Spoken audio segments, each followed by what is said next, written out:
Ya, Assalamualaikum warahmatullahi wabarakatuh. Nama saya Muhammad Gani Nurfani, dari kelompok 8 akan mempresentasikan tentang penerapan knowledge management pada perusahaan YouTube. Dalam kelompok saya sendiri ada A. Gede Dharma, Arvin Geraldi, Navaldo Raihansani, dan Andre Ramadan.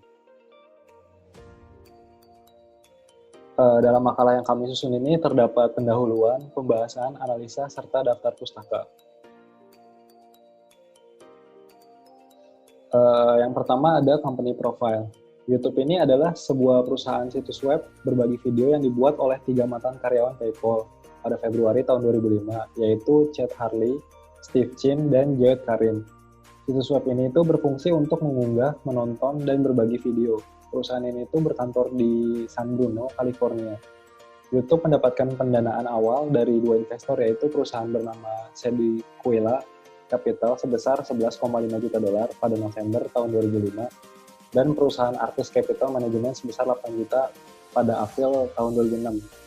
Awalnya ini YouTube hanya situs web biasa yang cuma berbagi video tanpa adanya AdSense. Tetapi setelah munculnya YouTube Partner Program, YouTube ini jadi lahan bisnis yang paling menguntungkan di internet karena menjadi ajang promosi untuk perusahaan-perusahaan besar. Kemudian yang kedua itu ada produk dan jasa.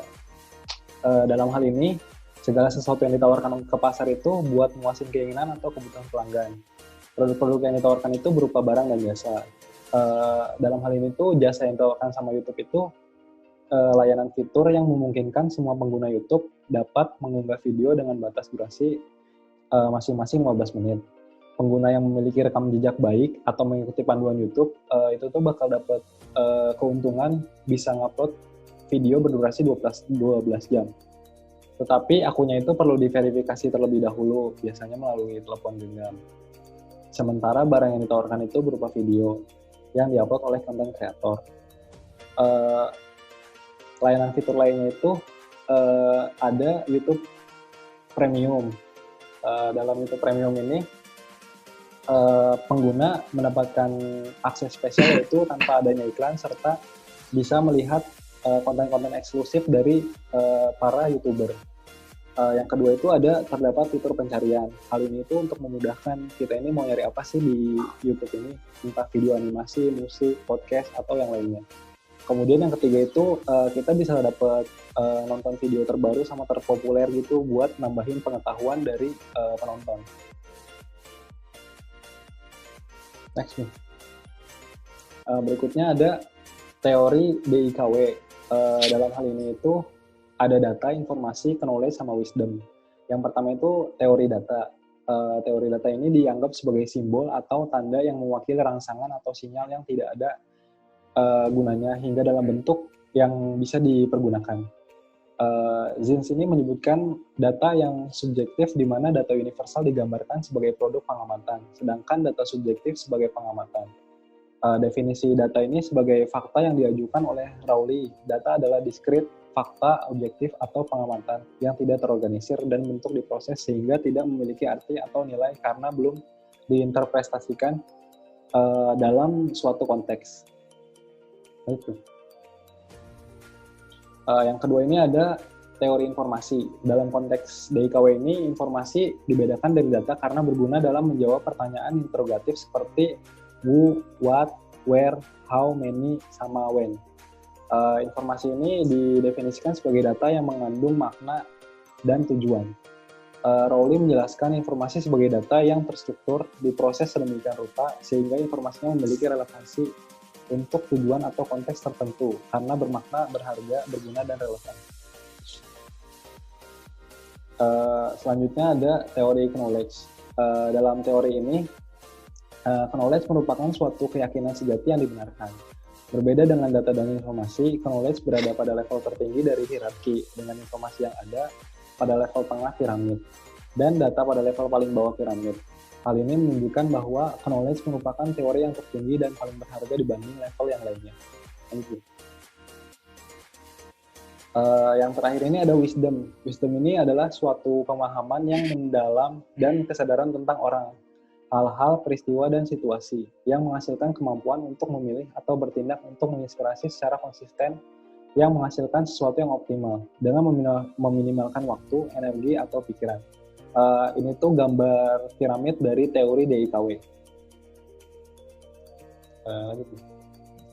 Ya, selanjutnya ada teori people, process, dan teknologi dalam penerapan knowledge management. Menurut BAT tahun 2000, knowledge management memiliki 3 komponen utama yang saling terikat satu sama lain, yaitu yang pertama people, proses, dan teknologi. Ketiga komponen tersebut dapat menghasilkan suatu pembelajaran bagi organisasi. Adapun penjelasan atas ketiga komponen tersebut adalah sebagai di sebelah. Yang pertama ada people. Suatu KM yang berhasil di dalam penerapannya harus didukung dengan ketersediaan resource individu yang memiliki kompetensi di dalamnya. Yang kedua, proses. Suatu knowledge management yang memiliki proses yang jelas dapat mempermudah dalam pembuatan suatu inovasi dalam pengetahuan dan mempermudah untuk menyalurkan pengetahuannya. Yang ketiga ada teknologi. Dalam mempermudah penerapan KM diperlukan sebuah teknologi yang dapat membantu dalam aliran informasi dan data yang terjadi dalam proses KM, diantaranya dengan mengcapture, menyimpan, dan mempermudah dalam penggunaan informasi dalam organisasi atau perusahaan. Next. Yang selanjutnya ada hubungan dari people, proses, dan teknologi. Yang pertama ada knowledge management dibangun dari pengetahuan yang ada pada knowledge worker yang ada di organisasi. Dalam poin ini, orang-orang berkepentingan tersebut berbagi pengetahuan. Mereka kayak saling memiliki pengetahuan terus dibagi satu sama lain gitu. Yang selanjutnya ada aktivitas transfer dan berbagi pengetahuan hanya akan efektif jika proses diterapkan di organisasi pendukung untuk itu. Tanpa adanya proses yang jelas, maka tidak akan ada cipta budaya berbagai pengetahuan di dalam organisasi. Yang terakhir, dan sebagai perekat kedua elemen tersebut, teknologi merupakan elemen yang tak kalah penting untuk menjadikan proses berbagi pengetahuan menjadi suatu kegiatan yang mungkin dilakukan dengan spesifik mungkin. Tanpa teknologi, jadi proses yang telah didefinisikan tidak akan dapat berjalan dengan optimal atau efektif. Next. Selanjutnya ada teori knowledge process. Teori knowledge process adalah pengembangan knowledge management pada kondisi sekarang ini. Organisasi biasanya menggunakan media-media sebagai sarana komunikasi antar sumber daya manusia yang ada di organisasi dan pihak-pihak berkepentingan. Untuk mendukung proses aktivitas dan pengembangan sumber daya manusia di suatu organisasi atau perusahaan merupakan perwujudan dari model sosialisasi, eksternalisasi, combination, dan internalisation menurut Monaka dan Takuchi tahun 2004. Ya, di sebelah ada gambar. Yang pertama ada sosialisasi. Sosialisasi itu proses membagi pengalaman sehingga menciptakan pengetahuan tacit pada orang lain, seperti membagikan pengalaman keterampilan teknik. Yang kedua ada eksternalisasi, adalah proses menuangkan pengetahuan tacit ke dalam konsep tertulis pengetahuan eksplisit. Metode yang umumnya digunakan adalah metode analitis dan metode non-analitis, seperti metafora atau analogi. Yang ketiga ada kombinasi. Kombinasi adalah proses memasukkan konsep ke dalam sistem pengetahuan melibatkan berbagai pengetahuan eksplisit yang berbeda. Kombinasi dapat berasal dari pertukaran individu, media dokumentasi, atau pertemuan. Yang keempat ada internalisasi. Yang artinya adalah proses memasukkan pengetahuan eksplisit menjadi tacit, atau lebih dikenal dengan istilah learning by doing. Dokumentasi memfasilitasi internalisasi pengetahuan eksplisit kepada orang lain, karena verbalisasi pengetahuan akan mempermudah orang lain untuk mempelajari pengalaman yang dialami orang lain tersebut. Next. Yang selanjutnya ada teori knowledge codification. Merupakan fase pertama dari siklus knowledge management yang berkaitan dengan upaya mendapatkan tacit knowledge sehingga dapat menjadi eksplisit, dan implicit knowledge menjadi terorganisasi dan terkodifikasi. Knowledge codification juga merupakan upaya untuk menjadikan pengetahuan menjadi tangible dan eksplisit ke dalam dokumen sehingga dapat dikomunikasikan lebih luas dan murah. Kualitas kodifikasi meliputi akurasi, kemudahan dibaca atau dipahami, diakses, dan kemutahiran dan kredibilitasnya. Teknik yang biasanya dipakai adalah cognitive maps, decision tree, dan decision table yang nanti ada dijelasin di slide selanjutnya. Yang kedua, untuk kemungkinan hal-hal ini terjadi, maka perlu dilakukan pemberian penghargaan pada kontributor pengetahuan.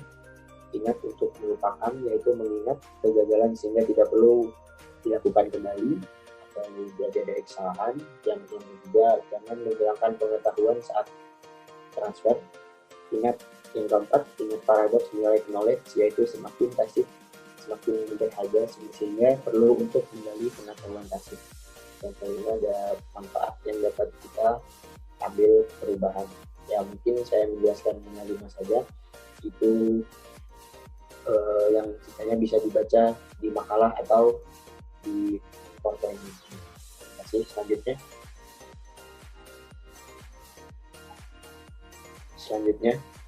Oke, di sini ada teori knowledge sharing, di mana ini adalah kegiatan bersama yang dilakukan untuk meningkatkan pengetahuan dan keterampilan agar capai tujuan individu serta organisasi.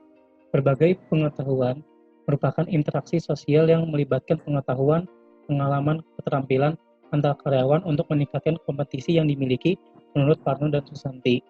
Dan menurut Triana, berbagi pengetahuan merupakan proses yang sistematis dalam penyampaian pesan antar individu maupun organisasi melalui media yang beragam. Nah, manfaat adanya membagi pengetahuan adalah terciptanya pengetahuan yang baru yang dapat menghasilkan inovasi, meningkatkan keterampilan setiap anggota, dan mengurangi resiko terulang kembali kesalahan yang pernah dilakukan. Di sini kegiatan ini tidak mudah dilakukan karena banyak karyawan yang berpikir untuk menyimpan pengetahuannya sendiri. Maka dari itu dibutuhkan sebuah pendekatan yang dilakukan untuk memotivasi berbagi pengetahuan, diantaranya lanjut Yung supervisory control, di mana organisasi membuat aturan secara formal bagi anggotanya untuk melakukan kegiatan membagi pengetahuannya. Yang kedua ada social exchange, di mana anggota organisasi menyadari adanya kaidah timbal balik dan mereka termotivasi untuk melakukan kegiatan membagi pengetahuannya. Selanjutnya ada perceived organization support, di mana organisasi memberikan dorongan dalam bentuk intensif atau penghargaan kepada anggotanya yang melakukan kegiatan berbagi pengetahuan agar mereka memiliki rasa berkomitmen. Nah, di sini ada beberapa alasan organisasi enggan melakukan berbagi pengetahuan, yang dimana yang ada kurangnya motivasi, terus besar biaya yang diperlukan, selanjutnya ada kurangnya rasa percayaan terhadap orang lain, teknologi yang tidak mendukung, terus pemahaman yang kurang memadai dan dari sumber daya manusia tentang knowledge management, dan dari budayaan perusahaannya sendiri. Lanjut. Nah, di sini ada analisa dari penerapan knowledge proses di organisasi. Nah, di sini banyak organisasi menggunakan dua pendekatan menurut Windener, yaitu mengumpulkan dan menghubungkan kedua fungsi menjadi berbagai proses utama knowledge management, yang dimana ada collect dan connect. Collect itu adalah divisi knowledge management yang mengumpulkan, menyimpan, dan memelihara berbagai pengetahuan yang dimiliki oleh perusahaan dan karyawannya. Connect adalah divisi knowledge management yang memastikan bahwa semua pengetahuan perusahaan yang dapat diakses oleh karyawan sesuai dengan kebutuhan dan kewenangannya. Untuk pengetahuan yang belum tersedia dalam bentuk digital, pengelola knowledge management diberi tugas untuk memodifikasi pengetahuannya. Lanjut.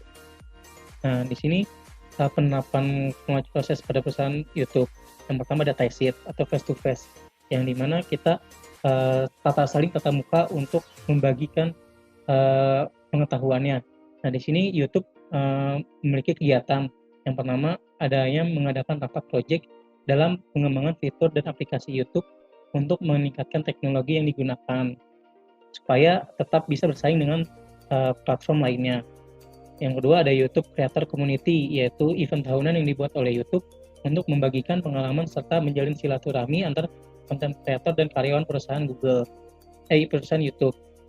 YouTube Creator Camp Workshop, yaitu kegiatan yang diadakan oleh Google Indonesia untuk para konten kreator yang baru memulai berkarir di YouTube untuk meningkatkan kualitas kontennya.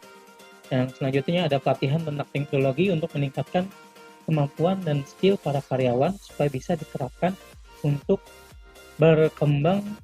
perkembangan perusahaan YouTube, seperti adanya tech shop yang dimana para karyawan yang mendapat kesulitan yang berkaitan dengan hardware dan software dalam teknologinya. Yang selanjutnya ada forum komunitas YouTube Indonesia, di mana kegiatan untuk membahas seputar YouTube, saling membagi tips dan saran, informasi tentang event yang akan ada di dalam YouTube sendiri, dan menjadi sebuah wadah untuk memulai kolaborasi antar konten kreatornya. Penerapan knowledge proses pada perusahaan YouTube yang eksplisit suatu pengetahuan yang dapat atau sudah terkodifikasi dalam bentuk dokumen atau wujud lain sehingga mudah ditransfer kepada orang lain. Eksplisit merupakan suatu hal yang dikomunikasikan yang bersifat formal dan dibagi secara sistematis. Penerapan pengetahuan eksplisit akan lebih mudah karena pengetahuannya atau pernyataan yang ada telah didokumentasikan dalam bentuk tulisan. Umumnya pengetahuan ini bersifat teori sehingga memudahkan untuk dibagikan kepada orang lain melalui buku, artikel, jurnal, dan tanpa harus datang langsung kepada orang yang bersangkutan. Kegiatannya meliputi adanya pembagian keuntungan yang diperoleh konten kreator dari video yang sudah diupload kepada perusahaan YouTube, yaitu berupa pemotongan AdSense sebesar 45% dan 55% pendapatan lainnya menjadi milik konten kreator. 2. Persyaratan dan tata cara dalam pembuatan channel YouTube sudah tertera dalam aplikasi tersebut. 3. Dikarenakan YouTube merupakan platform online berbasis data, penyebaran informasi yang dilakukannya pun berupa tulisan melalui aplikasi tersebut. 4. Penerapan SOP yang diberikan perusahaan kepada para karyawan. 5. Melayani hal-hal insidental atau keluhan yang dialami oleh para konten kreator melalui aplikasi berbasis IT seperti bermasalah dalam mengupload video, tidak bisa login, dan lainnya.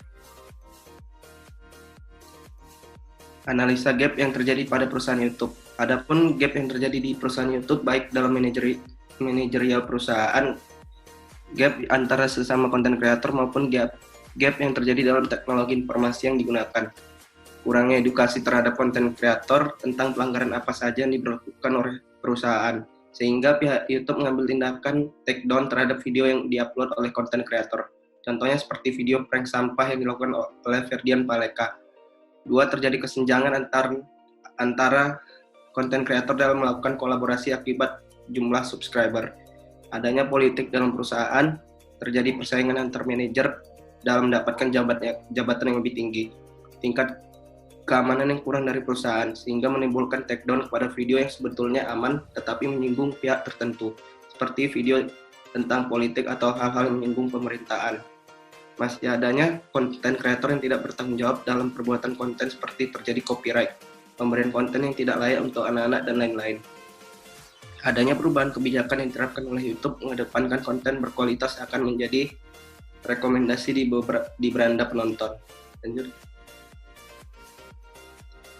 Analisa efisiensi program yang dijalankan perusahaan YouTube. Adapun kekurangan dan kelebihan tentang penerapan tajik dan eksplisit dari perusahaan YouTube, yaitu kelebihannya menciptakan hubungan bisnis yang baik antar perusahaan, adanya peningkatan kualitas dan kreativitas daripada para konten kreator dalam pembuatan video, meningkatkan kinerja serta menambah wawasan para karyawan karena sudah dibekali pengetahuan tentang IT dari pelatihan yang diselenggarakan oleh perusahaan, adanya persaingan antar manajer untuk meningkatkan kualitas perusahaan dengan teknologi yang digunakan, memudahkan perusahaan dalam penyebaran informasi serta menciptakan kerja cepat karena proses knowledge transfer yang sangat praktis.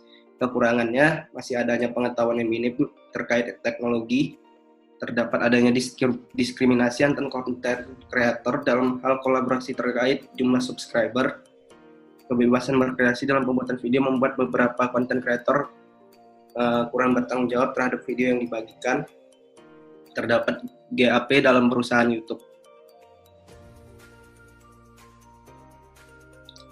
Di sini sarannya dalam hal ini sebaiknya tindakan yang harus dilakukan oleh perusahaan YouTube di masa mendatang itu memperbaiki budaya organisasi agar menjadi lebih positif supaya menimbulkan efek yang lebih baik di masa yang akan datang. Karena jika memiliki budaya organisasi yang baik, secara tidak langsung meningkatkan kinerja karyawan yang bekerja pada perusahaan tersebut. Memberikan edukasi, peraturan konten-konten sensitif supaya tidak terjadi take down dari video yang diupload oleh content creator, serta minimalisir terjadinya citra buruk perusahaan. Menciptakan wadah yang cukup supaya tidak terjadi diskriminasi antar content creator untuk menciptakan kolaborasi yang berkualitas. Nah, selanjutnya ada analisa knowledge quantification pada organisasi. Knowledge quantification atau merupakan representasi dari pengetahuan agar dapat digunakan kembali baik oleh individu maupun organisasi. Dengan kata lain, ini melibatkan penguploadan taksit knowledge menjadi bentuk yang dapat digunakan secara eksplisit. Jadi di sini communication pada organisasi itu adalah sebuah taksit knowledge yang digunakan secara eksplisit. Nah, pada perusahaan YouTube, kodifikasi pengetahuan ditampilkan melalui template YouTube, di mana berisikan sebuah video yang dibuat dan disebarkan berdasarkan pengalaman oleh pembuat video di seluruh dunia. Nah, pembuatan video difasilitasi oleh sebuah akun agar tersistematis dan dikelompokkan melalui keyword, judul, serta terserver melalui kategori negara dan daerah agar mudah diakses. Nah, berikut fitur yang disediakan oleh YouTube meliputi yang pertama, pengarsipan sebuah konten yang dibuat agar mudah ditonton kembali. Yang kedua, akun YouTube agar menjadikan license pembuatan konten. Yang ketiga, penyimpanan konten dalam akun. Yang keempat, ada hak paten pembuatan konten. Yang kelima, dalam konteks DIKW, YouTube ini mengandung informasi yang didefinisikan sebagai deskripsi pengetahuan yang dibedakan dari data karena berguna dalam menjawab pertanyaan integratif seperti who, what, where, how, many, when information yang didefinisikan sebagai data yang mengandung makna serta tujuan.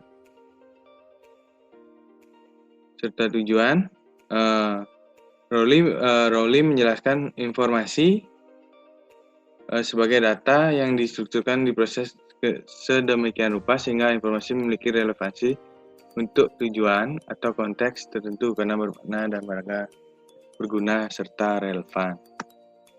Nah, berikutnya ada knowledge mapping.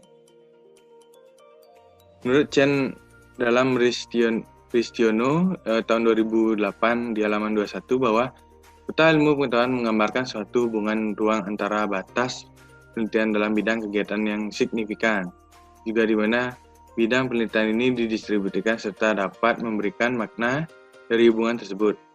Peta ilmu pengetahuan dapat menggambarkan dan memberikan makna dari hubungan ruang antara batas penelitian yang bidang kegiatannya signifikan dan bidang kegiatan tersebut dapat didistribusikan. Ilmu pengetahuan tidak hanya merupakan suatu alat praktis untuk menyampaikan informasi mengenai aktivitas ilmiah, tapi juga dapat dijadikan sebagai suatu dasar untuk mengkaji atau memahami aktivitas. Berikut knowledge mapping tentang cara menggunakan aplikasi YouTube atau cara membuat channel YouTube.